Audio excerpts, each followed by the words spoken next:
El tema de la religión, que para nosotros es el concepto más utilizado, se define como religarse entre una criatura y un creador.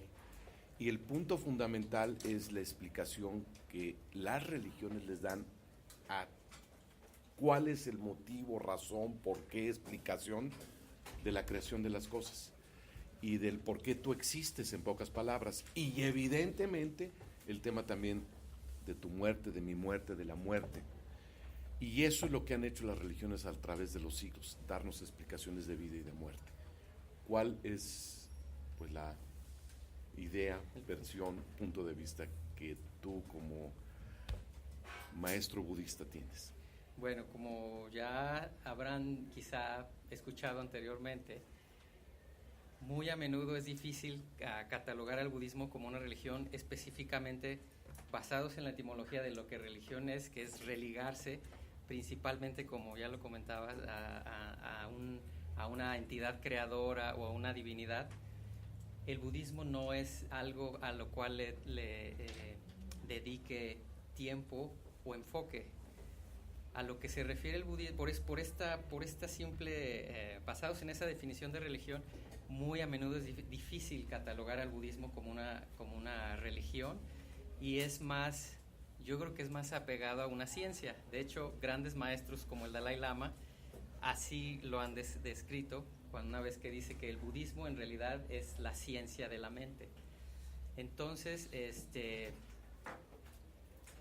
el enfoque es a entender y hacer contacto con la realidad, y es ahí donde las creencias también, ya ahorita les voy a leer algunas cositas de lo que habló el Buda, y de lo que se trata es ver en nuestra propia experiencia esa conexión de bondad o de bienestar, en vez de buscarla, de que venga de afuera a través de un ente divino o un santo que nos pueda dar una bendición.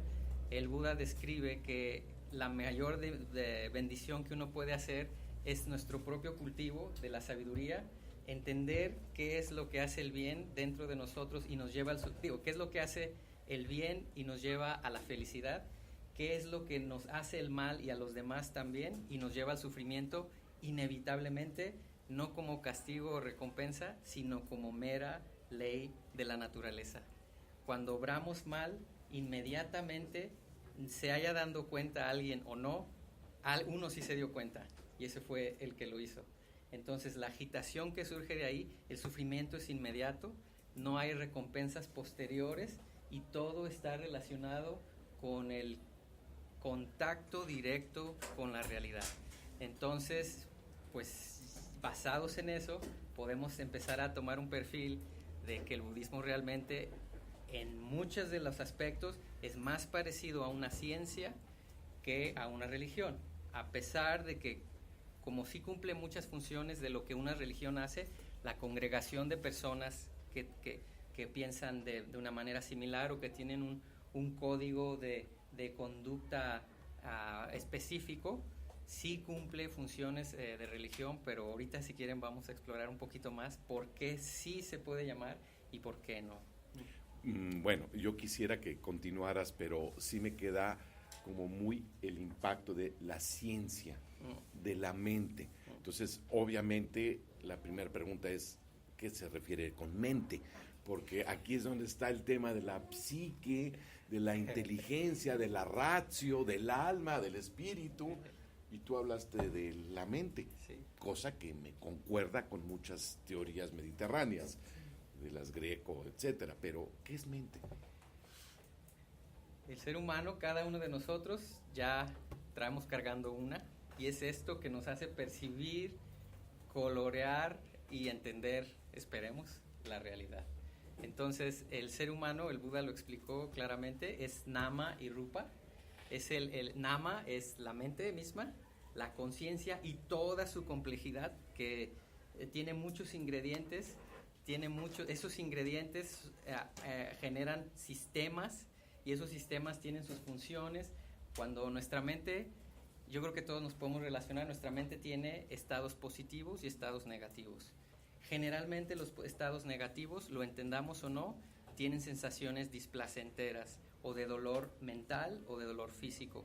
Y por lo contrario, cada vez que nuestra mente está en su parte noble, como cuando somos generosos o como cuando sentimos compasión al entender el sufrimiento de otra persona o cuando somos serviciales, la naturaleza inmediatamente nos hace experimentar a nivel físico sensaciones placenteras de felicidad y también felicidad mental. Entonces, ¿qué es la mente? Es la contraparte que tenemos sobre la materia. Todos andamos cargando un cuerpo, pero por si había duda que la mente mueve la materia, pues aquí hay una prueba.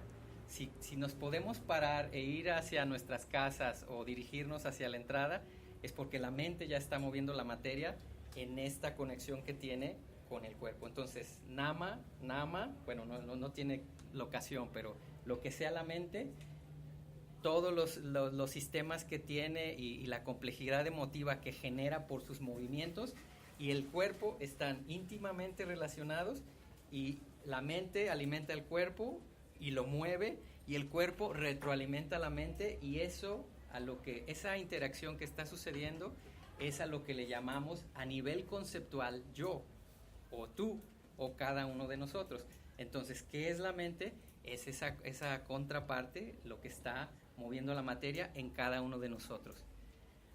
De igual manera, cuando estudiamos anatomía del cuerpo, estudiando un solo espécimen podemos entender nuestra propia naturaleza, porque si tuviéramos aquí un espécimen y lo pudiéramos diseccionar, podríamos ver que tiene órganos y por inferencia sabemos que están aquí, o nos podríamos tomar unos rayos X y darnos cuenta que nosotros también poseemos todo el sistema de huesos, todos los sistemas digestivo, respiratorio, etcétera.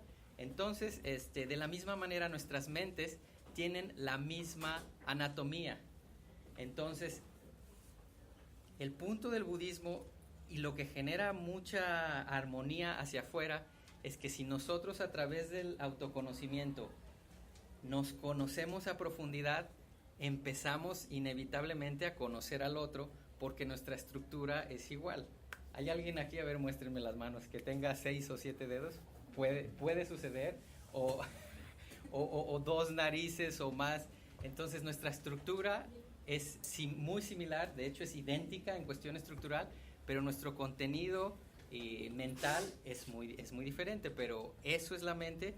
La mente puede ser entendida y nosotros podemos afortunadamente guiarla en la dirección que nosotros queremos. Entonces, la felicidad y el sufrimiento deja de ser una bendición o una maldición que ya no supimos ni por qué llegamos ahí, y se empieza a convertir en una habilidad. Ya sea que seamos muy hábiles para ser enojones, o muy hábiles para ser depresivos o tristes o ansiosos, o nosotros podemos generar la habilidad con metodología práctica, paso a paso, para mover las riendas de la mente y llevarlo a estados mucho más nobles, loables, benéficos para nosotros y para los demás. La cosa está aquí en nuestras manos. No tenemos que esperar después a ver qué recompensa va a haber o castigo va a haber. Las recompensas y los castigos ya están sucediendo adentro el día que nos despertamos de buenas o de malas. Entonces me está quedando claro que es una ciencia del autoconocimiento también. Sí. Y como me conozco, puedo conocer a los demás. Y como me hago responsable y dueño de mí mismo, entonces soy capaz también de revertirlo a mis semejantes, al mundo que yo conozco. Y en eso consiste la realidad, porque hablaste de la realidad, que es una gran discusión filosófica. ¿Cuál es la realidad? Uno dice que son las ideas y otro dice que es la materia. Aristóteles y Platón siempre tuvieron esa disertación, pero ¿cuál sería en este caso la realidad? ¿Es esta materia a la que tú te estás refiriendo? El Buda, bueno, ¿les gustaría entrar en detalles? Sí. ¿Le escarbamos? Sí. Bueno, vamos a abrir muchas cajitas y doy una disculpa previa, porque es evidente que con el tiempo, aunque nos quedáramos hoy todo el día y más días, no va a haber tiempo para explorar la profundidad que tienen. Entonces, tengamos paciencia y sepamos de antemano de que vamos a abrir muchas cajitas. Es posible que salgan muchas preguntas, y qué bueno. Entonces, bueno, pues vamos empezando y vamos abriendo una de las cajitas fundamentales, que el Buda describió en el Abhidhamma. El Abhidhamma es lo que es parte de la enseñanza budista. La enseñanza budista se divide en 3.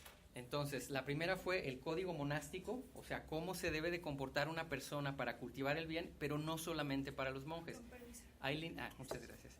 Hay lineamientos básicos que afortunadamente, esperemos, todas las religiones promueven, que es el respeto a uno mismo y el respeto a los demás.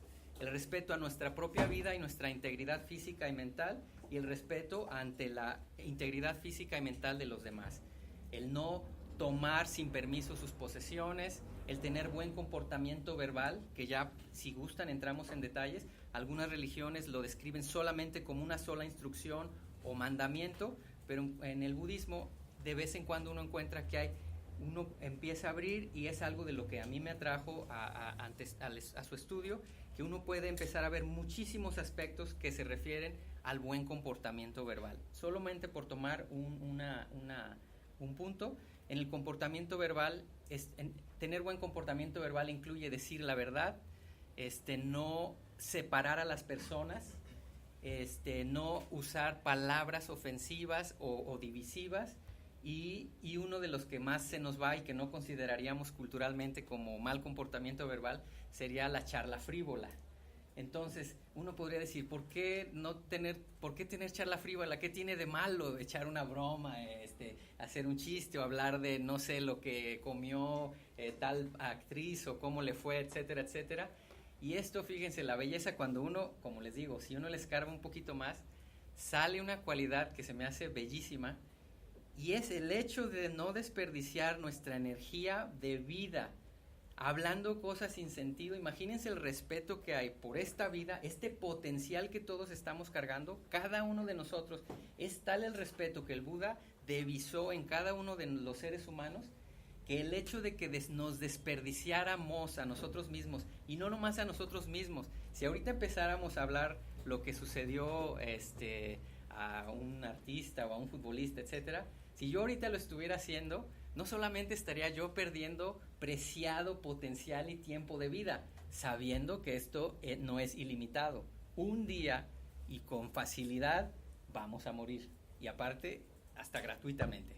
Entonces, el hecho de ver este potencial que ya tenemos nosotros y desperdiciarnos, o que yo me esté desperdiciando y haciéndoles desperdiciar todo su potencial en ese momento, por eso es que es considerado tener una charla frívola mal comportamiento verbal, solamente por mencionar uno. Pero bueno, ahora estoy abriendo así como una pequeña, abriendo apenas la cajita, hablando sobre lo que es la realidad. En el Abhidhamma, que es la parte donde el Buda explicó la anatomía, hagan de cuenta que a la realidad le abrimos el cofre. Vivimos en la realidad, espero que tenemos realidades muy diferentes, fundamentadas en nuestra percepción, nuestro contenido, nuestra educación, lo que nos enseñó nuestra familia, lo que nos dio nuestra cultura, lo que comemos, el clima, etcétera, etcétera, etcétera. Cada uno de nosotros tiene contenido diferente, pero hay 4 realidades que describe el Buda en el Abhidhamma, que es justamente abrirle el cofre a la realidad y empezar a separar para qué funciona en la realidad este cablecito, qué conexión tiene con esto. Y es un estudio impresionante que uno puede durar una vida estudiándolo, y no paramos de sorprendernos constantemente. Hay una parte, nomás se los voy a dejar así, hay una parte que se llama Patana, que es el 8º capítulo, y sabiendo o intuyendo que si estamos aquí todos es porque tenemos amor al conocimiento y nos interesa entender la realidad, denle un vistazo en cuanto puedan. Se llama Abhidhamma, y en el Patana es un capítulo donde describe las 24 condiciones donde la mente y la materia pueden interrelacionar y convivir, y cómo causa y efecto mueve todo lo que siempre hemos conocido a nivel mental, a nivel emotivo y a nivel físico. Quizá no me lo van a creer, porque cuando nuestro maestro nos lo mencionó por primera vez, yo dije, ¿a poco?